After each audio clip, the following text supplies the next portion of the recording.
بسم اللہ الرحمن الرحیم نحمده ونصلی علی رسوله الکریم اما بعد۔ انسان پر اللہ رب العزت کی بے شمار نعمتیں ہیں، وہ ان نعمتوں کو شمار بھی کرنا چاہے تو اس کے بس میں نہیں ہے۔ اللہ تعالیٰ کی نعمتوں میں سے ایک نعمت آنکھیں، اگر یہ نعمت نہ ہوتی تو ہم نابینا ہوتے۔ ان نعمتوں کی وجہ سے، اس بینائی کی وجہ سے ہم اپنی بیوی بچوں کو دیکھتے ہیں، اللہ کی دیگر نعمتوں کو دیکھتے ہیں، بیت اللہ کی زیارت کر سکتے ہیں، مسجد نبوی روضہ رسول کی زیارت کر سکتے ہیں۔ ان نعمتوں میں سے ایک بہت بڑی نعمت دماغ، ہاتھ، پاؤں، دیگر اعضاء، سب اللہ کی نعمت ہے۔ کبھی کبھی کچھ مجلسیں ایسی سجانی چاہیے جس میں صرف انسان اپنے رب کی نعمتوں کا تذکرہ کرے، لیکن آج مجھے جس نعمت کا تذکرہ کرنا ہے وہ ہے اولاد کی نعمت۔ کسی کا صاحب اولاد ہونا یہ بھی رب کی بہت بڑی نعمت۔ اس کی قدردانی یا تو وہ جانتا ہے جس کے پاس یہ نعمت ہے ہی نہیں۔ لوگ حرمین شریفین تک کا سفر کرتے ہیں صرف اس لیے کہ سنا ہے وہاں دعائیں قبول ہوتی ہیں، دعا مانگنے جا رہے ہیں، اللہ ہمیں اولاد عطا فرما۔ لاکھوں روپے خرچ کر دیے مگر بچے نہیں ہو رہے۔ اور یا اس کی قدر وہ شخص جانتا ہے کہ جس کو اللہ نے یہ نعمت دی اور پھر دے کر واپس لے لی۔ لوگ بچوں کو اپنے بڑھاپے کا سہارا سمجھتے ہیں۔ کسی شخص کے بچے کا انتقال ہو جائے اور باپ زندہ رہ جائے اور وہ بڑھاپے کو پہنچنے والا ہو، اس کے دکھ اور درد کی قیمت وہی جانتا ہے۔ اللہ تعالیٰ کی بہت بڑی نعمت ہے کہ اللہ نے ہمیں اولاد کی نعمت سے نوازا۔ اب ہر نعمت کا شکریہ ادا کرنا چاہیے۔ ایک بہت بڑا شکریہ کیا ہے کہ انسان اللہ کی دی ہوئی نعمت کو اس کی نافرمانی میں استعمال نہ کرے۔ آنکھیں اللہ کی نعمت ہے، غلط نہ دیکھو۔ کان اللہ کی نعمت ہے، غلط نہ سنو۔ زبان اللہ کی نعمت ہے، غلط نہ بولو۔ اولاد اللہ کی بہت بڑی نعمت ہے۔ اس کا شکریہ یہ ہے کہ اس کو ماں باپ کی طرف سے دیا جانے والا تحفہ سب سے بہترین وہ اس کی تعلیم اور تربیت ہے۔ اس نعمت کا یہی شکریہ ہے کہ آپ اس کی تربیت اور تعلیم کا بہترین انتظام کر دیں۔ کوئی باپ اگر یہ چاہتا ہو کہ میں اپنے بچے کو یار کوئی تحفہ دینا چاہتا ہوں، تو ایک نے اٹھ کر بلڈنگ بنگلہ دے دیا تحفے میں، گاڑی دے دی، پلاٹ دے دیے، اور اس کو کسی ملک کا ویزا دے دیا، اچھا جوڑا کپڑا، یہ کوئی معنی نہیں رکھتے۔ یہ سارے ہدیے حقیر ہیں۔ سب سے وزنی ہدیہ اس کا ہے جس نے اپنے بچے کو بہترین تعلیم اور تربیت دے دی۔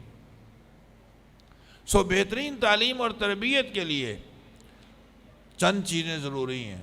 نمبر 1، گھر کا ماحول صحیح ہونا چاہیے۔ باپ چاہتا ہے بیٹے کو حافظ بناؤں گا، ماں چاہتی ہے نہیں مجھے تو غیر حافظ بنانا ہے۔ باپ چاہتا ہے بیٹا نمازی ہو، ماں نہیں مانتی۔ دادا کچھ کہہ رہا ہے، دادی کچھ کہہ رہی ہے، گھر کا ماحول کچھ سے کچھ ہو گیا، اس سے بات نہیں بنے گی۔ گھر کا ماحول بس ایسا ہو جیسا کہ آپ چاہتے ہیں کہ میرا بچہ کیسا ہو۔ میں چاہتا ہوں میرا بچہ سچ بولے تو مجھے سچ بولنا ہوگا۔ میں چاہتا ہوں کہ میرا بچہ نمازی ہو تو مجھے نماز پڑھنی ہوگی۔ میں چاہتا ہوں کہ میرا بچہ ماں باپ کا ادب و احترام کرے تو مجھے خود بھی تو ماں باپ کا ادب و احترام کرنا ہوگا نا۔ میں چاہتا ہوں کہ میرا بچہ با اخلاق ہو تو مجھے بھی اخلاق سے پیش آنا ہوگا۔ خلاصہ یہ کہ جیسے ہم اپنے بچوں کو بنانا چاہتے ہیں پہلے ہمیں خود بننا ہوگا۔ گھر کا ماحول صحیح ہونا چاہیے۔ دوسری چیز، اپنی اولاد کے لیے دعاؤں کا اہتمام کریں۔ دعائیں دینے والے تو بہت ہیں، دعائیں دینے والے بہت کم لوگ ہیں۔ اپنی اولاد کے لیے دعاؤں کا اہتمام۔ حضرت عبداللہ ابن عباس رضی اللہ تعالیٰ عنہ رئیس المفسرین بنے ہیں، پیچھے آپ صلی اللہ علیہ وسلم کی دعائیں تھیں۔ عبداللہ ابن عمر رضی اللہ تعالیٰ عنہ رئیس المحدثین ہیں، پیچھے آپ صلی اللہ علیہ وسلم کی دعائیں تھیں۔ حضرت عبداللہ بن مسعود رضی اللہ تعالیٰ عنہ رئیس الفقہاء ہیں، پیچھے آپ صلی اللہ علیہ وسلم کی دعائیں تھیں۔ حضرت انس رضی اللہ تعالیٰ عنہ ماشاءاللہ ایسے خادم ثابت ہوئے کہ 10 سال تک کبھی بھی آپ فرماتے ہیں مجھے نہ یہ کہنے کی ضرورت نہیں پڑی کہ یہ کام کیوں کیا یا یہ کام کیوں نہیں کیا۔ جہاں آپ صلی اللہ علیہ وسلم کے اخلاق کا اس سے پتہ چلتا ہے، وہاں حضرت انس کی تربیت کس طرح ہوئی تھی اس کا بھی اندازہ ہوتا ہے کہ 10 سال میں انہوں نے اس کا موقع ہی نہیں دیا۔ غصہ بھی آئے نا بچوں کو بدعا غصے میں بھی نہ دیں، غصے میں بھی دعا دے دو، غصہ ہی اتارنا ہے نا تو غصے میں دعائیں دے دیں۔ کافی عرصہ پہلے پاکستان میں رئیس الحرمین شیخ عبد الرحمن سدیس دامت برکاتہم تشریف لائے، اور ایک جگہ بیان میں ایک جملہ کہا جو میں آپ کو بتانا چاہتا ہوں۔ فرمانے لگے کہ میں بچپن میں شرارتی بہت تھا، تو میری ماں جو ہے وہ مجھ سے بڑی پریشان ہوتی تھی۔ ایک دفعہ اس نے تنگ آ کر مجھ سے یہ کہا کہ عبد الرحمن چپ ہو جاؤ، اللہ تمہیں مکہ کا امام بنا ہے۔ تو میری ماں نے غصے میں جو مجھے کہا نا کہ اللہ تمہیں بیت اللہ کا امام بنا دے، مجھے لگتا ہے کہ میری ماں کی وہ غصے والی دعا مجھے لگ گئی، آج میں بیت اللہ کا امام ہوں۔ سو اپنی اولاد کو بدعائیں نہیں دعائیں دینی چاہیے، انشاءاللہ وہ رائے گانی جائیں گی۔ ایک تیسری چیز یہ کہ اپنا لب و لہجہ نرم رکھیے۔ ان اللہ رفیق یحب الرفق فی الامر کلہ، اللہ تعالیٰ نرم ہے اور تمام چیزوں میں نرمی کو بہت پسند کرتے ہیں۔ بچہ جب باپ کے کمرے میں جائے تو ایسا نہ لگے جیسے ملزم جج کے کمرے میں داخل ہو رہا ہے، تھر تھر کانپ رہا ہو، بلکہ بچے کو ایک دوست چاہیے۔ اگر کسی نادان دوست کے حوالے ہو گیا تو اس کی دنیا اور آخرت دونوں تباہ ہو جائیں گی۔ اگر باپ تھوڑا نیچے آ جائے، اپنے بچے کا بہترین دوست بھی ہو اور باپ بھی ہو، تو بچے کو ایک سمجھدار دوست مل جائے گا، اس کا مستقبل بن جائے گا۔ بچی کو ایک سہیلی چاہیے، اپنی باتیں وہ اپنی سہیلی سے شیئر کرے گی۔ اب اگر ماں نے اپنا لیول تبدیل نہیں کیا تو کسی نادان کو سہیلی بنا کر وہ اپنی دنیا آخرت خراب کر دے گی۔ اگر ماں تھوڑی اپنے درجے سے نیچے آ جائے اور اپنی بچی کے برابر سہیلی بن جائے تو بچی کو ایک سمجھدار سہیلی مل جائے گی، اس کی دنیا اور آخرت دونوں بن جائیں گی۔ ان اللہ رفیق یحب الرفق فی الامر کلہ۔ ایک چوتھی چیز جس کی طرف میں آپ کی توجہ دلوا رہا ہوں کہ بچوں کے دل میں امام الانبیاء صلی اللہ علیہ وسلم دین اسلام کی محبت کوٹ کوٹ کر بھر دیجئے۔ کیا کمال دکھایا ہے، اور خراج تحسین پیش کرتے ہیں ہم حضرت معاذ اور معوذ کے والدین کو۔ حضرت عبد الرحمن بن عوف فرماتے ہیں رضی اللہ تعالیٰ عنہ کہ غزوہ بدر کے موقع پر میں کھڑا تھا، میں نے دیکھا میری دائیں طرف چھوٹا سا ایک بچہ کھڑا ہے اور بائیں طرف بھی چھوٹا بچہ ہے۔ میں سمجھا کہ میں غیر محفوظ افراد کے بیچ میں آ گیا، مگر اتنے میں اس چھوٹے بچے نے کہا چچا مجھے یہ بتلائیے کہ ابو جہل کہاں ہے۔ میں نے کہا بیٹا آپ کیوں پوچھ رہے ہو؟ تو کہنے لگا میں اس لیے پوچھتا ہوں کہ میں نے سنا ہے کہ وہ ہمارے نبی پاک صلی اللہ علیہ وسلم کی شان اقدس میں گالیاں بکتا ہے۔ آج میں یہ طے کر کے آیا ہوں یا وہ رہے گا یا میں رہوں گا۔ ابھی یہ چپ نہیں ہوا تھا کہ دوسرے بچے نے بھی یہی کلمات کہے، تو اس کے پیچھے ماں باپ کی تربیت کتنی ہوگی جو بچہ اپنی جان پہ کھیلنے کے لیے تیار ہے مگر آپ صلی اللہ علیہ وسلم کی شان اقدس میں گستاخی کو برداشت کرنے کے لیے تیار نہیں۔ ہم اپنے بچے کو، بڑی اہم بات عرض کر رہا ہوں، ہم اپنے بچوں کو دیندار بنانا چاہتے ہیں تو بچوں کے دلوں میں دیندار لوگوں کی محبت بٹھائیے۔ آپ حافظ قرآن کا نام عظمت سے لیں، آپ عالم دین، امام، خطیب، مفتی صاحب، ان کے نام محبت اور عظمت سے لیں، تاکہ بچے کے دل میں یہ بھوک پہ اور پیاس پیدا ہو کہ میں کب عالم، حافظ، مفتی بنوں گا۔ دیکھو کتنی محبت سے میرے ماں باپ اس کا نام لیتے ہیں۔ گھروں کے اندر امام، مؤذن، قاری، اتنے حقیر انداز سے ان کا نام لیا جاتا ہے۔ کسی بھی بچے سے پوچھو بیٹا بڑے ہوگا کیا بنو گے، ہمیشہ ایک ہی جواب ہوتا ہے، ڈاکٹر، پائلٹ، ڈاکٹر، پائلٹ۔ کیوں؟ وہ گھر میں عزت دیکھ چکے ہیں، بیل بج جائے کہ ڈاکٹر صاحب آئیں تو پورا گھر ہل جاتا ہے کہ ڈاکٹر صاحب آئیں، کہاں بٹھائیں، کہاں عزت دیں، انجینئر صاحب آئیں۔ تو جب آپ گھر میں، اور اگر آگے مسجد کے مولوی صاحب، قاری صاحب، تو بچے کو بولتے ہیں جاؤ بولو ابو گھر میں نہیں ہیں، تو بچے پھر بچے ہی ہوتے ہیں، جا کر بول دیتے ہیں کہ ابو کہہ رہے ہیں کہ میں گھر میں نہیں ہوں۔ تو سچ بولیں گے نا وہ۔ اب جب آپ اپنے بچوں کے سامنے یہ منظر دکھائیں گے تو کیا تربیت، پھر کیا توقع رکھتے ہیں آپ کہ آپ کے بچے چاہیں گے کہ ہم حافظ بن جائیں، ہم عالم بن جائیں۔ اپنے بچوں کو دیندار بنانے کے لیے ضروری ہے کہ آپ اپنے بچوں کے سامنے دیندار طبقے کا نام، عظمت، محبت سے لیں۔ کمزوریاں سب میں ہوتی ہیں، کمزوریاں سب میں ہیں۔ اگر آپ کو کوئی ایک آدھی کمزوری مسجد کے امام، مؤذن کی، قاری صاحب کی ہاتھ چڑھ گئی ہے تو اس کا یہ مطلب نہیں ہے کہ بچوں کے سامنے آپ اس کو ذلیل کریں۔ ہم تو عرض کیا کرتے ہیں والدین سے کہ بچوں کے سامنے خود بھی نہیں لڑا کرو۔ بچوں کے سامنے باپ کو چاہیے ماں کو عظمت دے، ماں کو چاہیے اپنے شوہر کو عظمت دے۔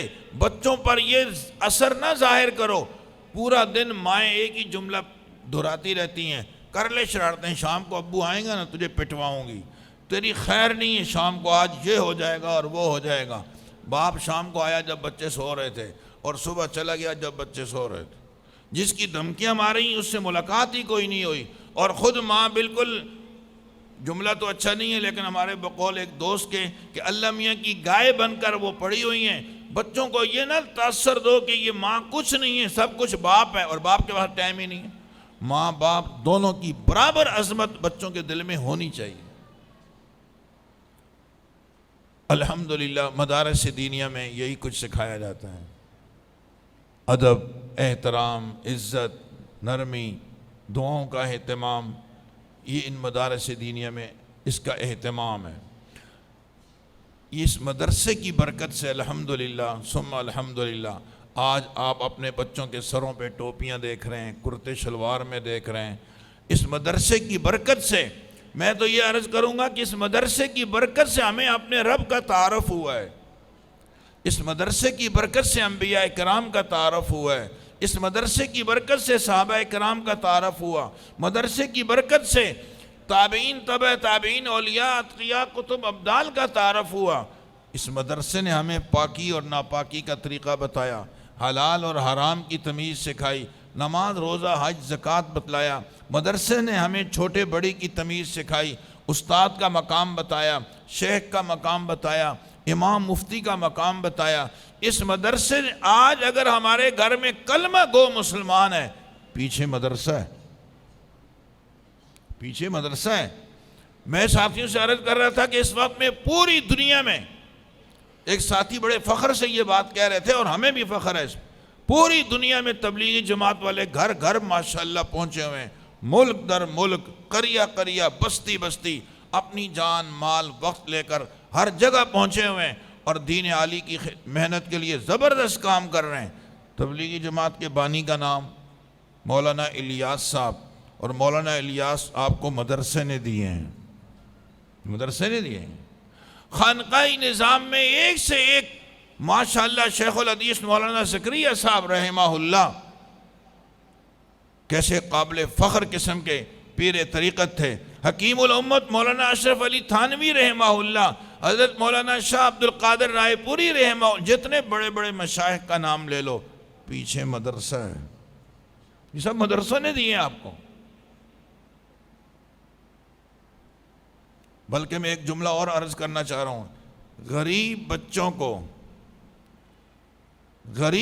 کو اندھیروں سے نکال کر تعلیم کی روشنی دینے والے مدرسے ہیں۔ میں آپ کے محلے کی بات نہیں کرتا ہوں، میرے محلے میں جتنی آپ کی عمارت ہے اس سے بڑے بڑے اسکول ہیں سرکاری، سب خالی پڑے ہوئے، اندر کوئی نہیں ہے، حاضریاں لگ رہی ہیں، ٹیچر گھر میں، تنخواہیں جا رہی ہیں ان کو، اسکول میں کیا کریں، آگے بچے ہی نہیں ہیں، جو ہیں تو کلاسوں میں بیٹھنے کے لیے تیار ہی نہیں ہیں۔ یہ سرکاری اسکولوں کا حال ہے۔ اور جو پرائیویٹ اسکول ہیں وہاں تعلیم ہے، مگر تعلیم نمبر 2، تجارت نمبر 1، وہاں پہلے تجارت ہے۔ میں آج یہ کسی محفل میں عرض کر رہا تھا، ہمارے ایک دوست نے، آج سے 20-25 سال پہلے کی بات عرض کر رہا ہوں، وہ اپنے بچے کو مری لے کے ایک اسکول میں داخل کرنے کے لیے داخلہ ہو گیا، داخلہ فیس 1 لاکھ روپے، مجھے ماہانے کا پتہ نہیں کہ ماہانہ کتنی دے رہے تھے۔ 1 ہفتہ بچہ وہاں رہا اور اس کے بعد بھاگ کے واپس آ گیا کہ میرا وہاں دل نہیں لگا، 1 لاکھ روپیہ گیا اس کو۔ اب بھی 4,000 5,000 10,000 کوئی معنی نہیں رکھتے، اور اتنی فیسیں لینے کے بعد بھی یہ کم ہیں، کیونکہ 20-25 ہزار والے الگ ہیں، 50 ہزار والے اسکول الگ ہیں۔ غریب کے اب آپ دیکھو تعلیم کے ساتھ ناانصافی دیکھو، یار بچہ تو مسلمان کا ہے نا، ہے تو پاکستانی، مستقبل کا معمار ہے یہ۔ آج کے بچے، آج کے نونہال، کل کے انجینئر، آپ یہ تو نعرہ بھی لگاتے ہو، مگر اس کے باوجود آپ نے تعلیمی نظام میں امتیازی سلوک برتا ہوا ہے۔ یہ جرت، شجاعت، دلیری، اعتماد آپ نے ان بچوں میں دیکھا؟ مگر کیا کوئی اسکول ہے اس ادارے میں، اس علاقے میں، جو ان کی ان صلاحیتوں کے مطابق ان کو تعلیم دے؟ کبھی نہیں ہوگا۔ غریب کے بچے کا تعلیمی نصاب الگ ہے، مالدار کے بچے کا تعلیمی نصاب الگ ہے۔ ہمارے پاس مدرسوں میں ہم کہتے ہیں جی میٹرک پاس ہونا چاہیے بچہ، ہم اولا میں داخلہ جب دیں گے، جی یقین جانیے بچے اولا میں آتے ہیں نا، ہم کہتے ہیں بیٹا یہاں بیٹھ کر درخواست لکھو، میٹرک پاس بچہ اردو میں درخواست ڈھنگ کی نہیں لکھ سکتا، اور مالدار کا بچہ KG1 میں انگریزی بول رہا ہوتا ہے۔ یہ انصاف صرف دینی مدارس میں آپ کو نظر آئے گا۔ کروڑ پتیے کا بچہ ہے وہ بھی شرح جامی پڑھ کے ادھر امتحان دے گا، اور چوکیدار کا غریب کا بیٹا ہے وہ بھی شرح جامی پڑھ کر وفاق کا امتحان دے گا۔ اگر پرچے میں کچھ لکھا ہوا اس نے، اس کو بھی اتنے ہی نمبر ملیں گے جتنا کہ غریب کے بچے کو ملیں گے، کوئی فرق دونوں میں نہیں ہوگا، دونوں کی ڈگری ایک جیسی، دونوں کی تعلیم ایک جیسی۔ آپ اس چھوٹے سے ایریے میں یہاں رہتے ہو، یہاں پر اگر آپ کا بچہ دینی تعلیم حاصل کر رہا ہے، جو ڈگری جامعہ دارالعلوم کراچی، جامعہ اشرفیہ لاہور اور جامعہ عثمانیہ پشاور والے کو ملے گی، وہی ڈگری جامعہ تمیم داری والے کو بھی ملے گی، جس میں کوئی فرق نہیں۔ ایک ہی چھت کے نیچے پنجابی، پٹھان، بلوچ، کشمیری، گلگتی، سب عرب و عجم جمع کر دی ہیں، کوئی لڑائی نہیں، کوئی جھگڑا نہیں۔ اور یہ معصوم بچے آپ کیا سمجھتے ہیں یہ یہاں ایسے تیار ہو گئے ہیں؟ بہت محنت، اگر ایسے ہی تو آپ تیار کر لیجئے، اپنے کسی بچے کو صرف سورہ فاتحہ یاد کرا کے استاذ کو چیک کرا لو، پتہ چل جائے گا۔ میرے پاس ایک دفعہ ایک بندہ آیا، کہنے لگا میرے بچے کو نا تمہارے استاد نے مارا ہے۔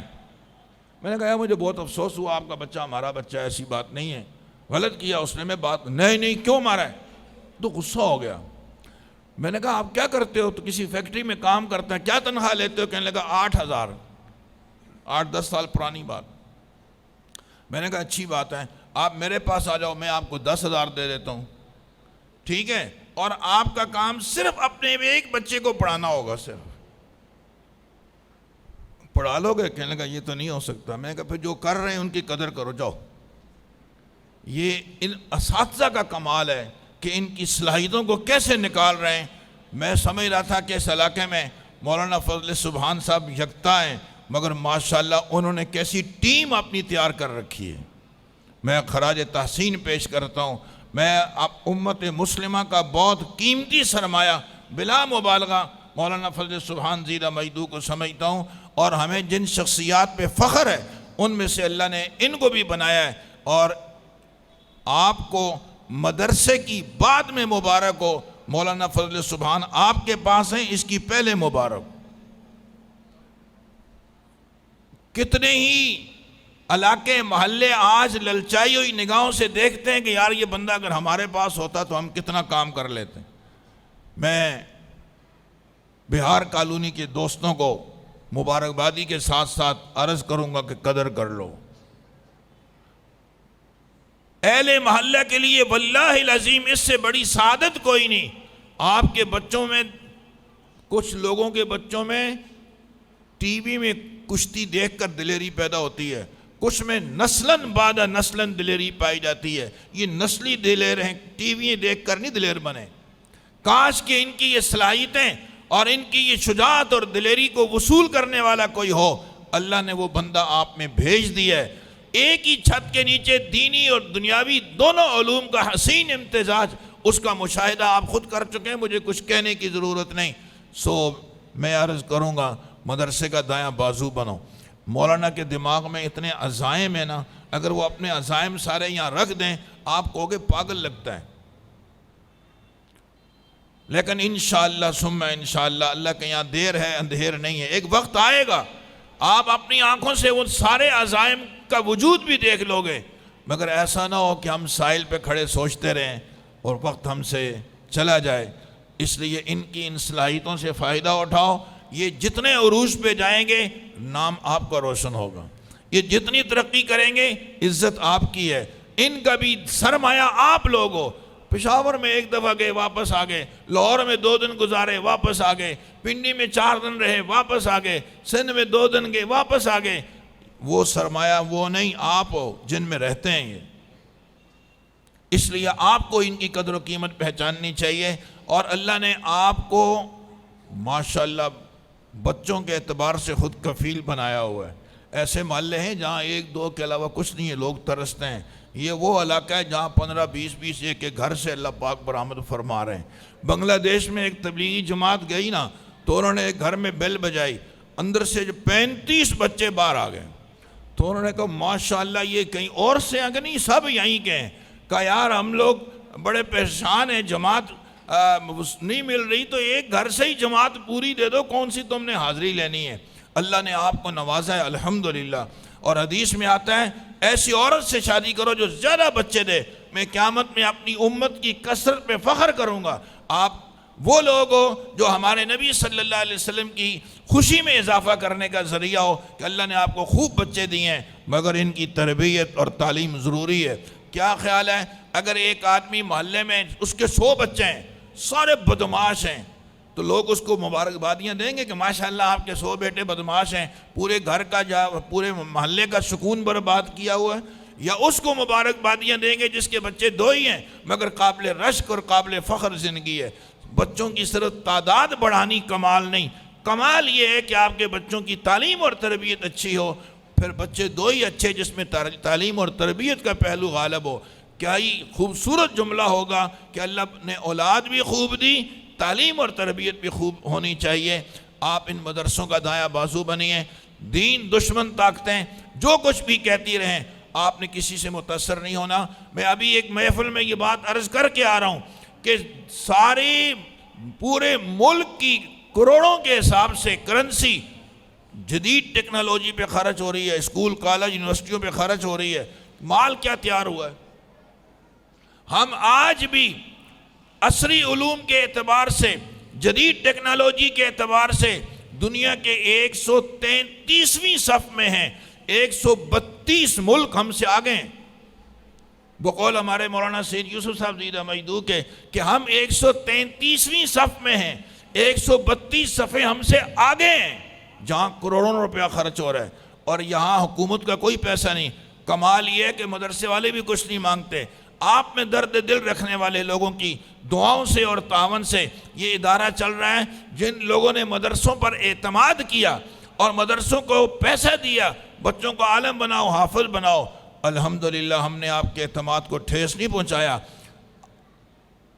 آپ نے دیے بھی کتنے، جتنے دیے ہوں گے اس سے کئی گنا زیادہ لوگ باتیں بھی کرتے ہیں کہ خود کھا گیا، گاڑیوں پہ پھر رہا ہے اور یہ کر رہا ہے اور وہ کر رہا ہے. ہاں سارے الزامات سر آنکھوں پہ، ہم ان کو بھی قبول کر لیں. اس کے باوجود بھی الحمدللہ آپ کے دیے ہوئے تعاون پہ ہم نے آپ کو شرمندہ نہیں ہونے دیا. عصری علوم کے اعتبار سے جدید ٹیکنالوجی کے اعتبار سے ہمارا ملک 133ویں صف میں ہے، اور دینی تعلیم کے اعتبار سے ہمارا وطن عزیز پہلی صف میں کھڑا ہے، الحمدللہ پہلی صف میں۔ اور اس پہ ہمارے وفاق المدارس عربیہ پاکستان کے ناظم اعلیٰ مولانا قاری حنیف جندری صاحب زیدہ مجدو سعودی عرب سے اعزازی شیلڈ وصول کر چکے ہیں کہ پاکستان میں سب سے زیادہ قرآن کے حافظ اور تعلیم کے ماہرین تیار کیے جاتے ہیں۔ وہ شیلڈ ان کے مدرسے خیر المدارس میں باہر دفتر میں لگی ہوئی میں خود دیکھ کر آیا ہوں، آپ بھی دیکھ لو جا کر، یہ میں نے ایسی بات نہیں چھوڑ دی، حقیقت ہے۔ سو عزیز دوستوں اور بزرگوں، مدارس کو بوجھ نہ سمجھو، اللہ کی قسم اگر محلے کی ضرورت ڈاکٹر، انجینئر، مستری، مزدور ہے تو محلے کی ضرورت مدرسہ بھی ہے، مولوی بھی ہے، حافظ بھی ہے، قاری بھی ہے، عالم بھی ہے، مفتی بھی ہے، یہ بھی بوجھ نہیں۔ آج اگر اعلان ہو جائے کہ اس سال مساجد میں قرآن سنانے کے لیے وزیر اعلیٰ سندھ حفاظ پیش کریں گے، مدرسہ کوئی نہیں پیش کرے گا، کتنی مسجدوں میں تراویحیں ہوں گی خود سوچ لو۔ یہ ان مدرسوں کی برکت ہے کہ ہمیں ہر مسجد میں نہیں، اب مسجدیں کم پڑ گئی ہیں، حفاظ زیادہ ہیں۔ وہ جگہیں جہاں پر آج تک بجلی نہیں ہے، گیس نہیں ہے، سڑکیں نہیں ہیں، مگر حافظ قرآن بچہ بچی وہاں موجود ہیں، ان مدارس نے وہاں تک پہنچایا ان بچوں کو۔ اس لیے میں عرض کر رہا ہوں کہ ان مدارس کو بوجھ نہ سمجھیے، یہ بھی میری اور آپ کی ضرورت ہیں۔ یہ معصوم بچے، میں راول پنڈی میں ایک دفعہ تھا، ہم نے کسی جگہ فجر پڑھنی تھی، دوسری جگہ سحری کے ٹائم میں نیچے اترا، سخت سردی تھی، معصوم بچوں کو میں نے دیکھا وضو کر رہا ہے اور نماز پڑھ کے قرآن پڑھنے بیٹھ گیا ہے۔ فجر کی نماز سے پہلے قرآن شروع کرنے والا بچہ رات عشاء تک، یہ تعلیم یافتہ نہیں، بوجھ ہے۔ اور جو 11 بجے اٹھیں اور بغیر وضو کے کتاب لے کر کالج پہنچ جائیں، وہ اعلیٰ تعلیم یافتہ ہیں، یہ ظلم ہوگا، اللہ کی کتاب کے ساتھ بھی ناانصافی ہوگی۔ ہمیں چاہیے مدارس کا دایاں بازو بنیں، ان کی پشت پناہی کریں، اپنے بچوں کو یہاں داخل کریں۔ آپ نے بہت توجہ سے میری گزارشات کو سنا، اللہ رب العزت آپ کو جزائے خیر عطا فرمائے۔ میری ایک رائے ہے کہ جو حضرات جنہیں اللہ نے توفیق دی ہے، ذہن بناؤ کہ ہم نے اپنی زندگی میں اپنے مرنے کے بعد کے لیے کچھ کر کے جانا ہے۔ تو کبھی کبھی آدمی کے اپنے وسائل نہیں ہوتے، مگر الدال علی الخیر کفاعلی، دوسروں کو متوجہ کرتا ہے تو بہت کچھ کر جاتا ہے۔ 6000 تنخواہ لینے والے آدمی نے میری مسجد میں نیچے پورا واٹر ٹینک بنایا ہے، اور اس کا سارا سریا سیمنٹ بجری اس نے دی ہے، جس پر 3-4 لاکھ روپیہ آج سے 20 سال پہلے خرچ ہوا ہے، اور دیا کس نے؟ جس کی تنخواہ 6000۔ تو اس لیے ضروری نہیں ہے کہ آدمی خرچ کرنے کے لیے مالدار اللہ بنائے۔ اللہ نے جو آپ کو صلاحیتیں دی ہیں وہ دین کے لیے استعمال ہو جائیں، اس کے لیے دعا بھی کرو۔ اور امام صاحب سے، مولانا فضل سبحان صاحب زیدہ مجدو سے مل کے پیشکش آپ کو خود کرنی چاہیے کہ میں کچھ کرنا چاہتا ہوں، بتاؤ کیا کروں۔ ان معصوم بچوں کی قدر کر لو، ان کے لیے میرا جی یہ چاہتا ہے کہ دینی ماحول میں رہ کر یہ عصری تعلیم بھی حاصل کریں، دینی تعلیم بھی حاصل کریں۔ ایک ہی چھت کے نیچے دونوں چیزیں ملیں گی تو یقین کرو یہ بچے محفوظ رہیں گے۔ ہم انگریزی تعلیم کے مخالف نہیں ہیں، انگریزی ثقافت کے مخالف ہیں۔ ایسا نہ ہو بچہ منہ ٹیڑھا کر کر کے انگریزی بولنا جانتا ہو، لیکن یہ کہ اندر سے ایمان سے خالی ہو جائے۔ اپنے بچوں کے ایمان کو بچاؤ، دینی اور دنیاوی دونوں تعلیم دینے میں کوئی مذائقہ نہیں ہے۔ اللہ تعالی ہمیں ان گزارشات پہ عمل کی توفیق نصیب فرمائے۔ سبحانک اللہم و بحمدک، نشہد ان لا الہ الا انت، نستغفرک و نتوب الیک، نستغفرک و نتوب الیک، نستغفرک و نتوب الیک، وصلی اللہ تعالی علی خیر خلقہ محمد وعلی آلہ واصحابہ اجمعین، آمین برحمتک یا ارحم الراحمین۔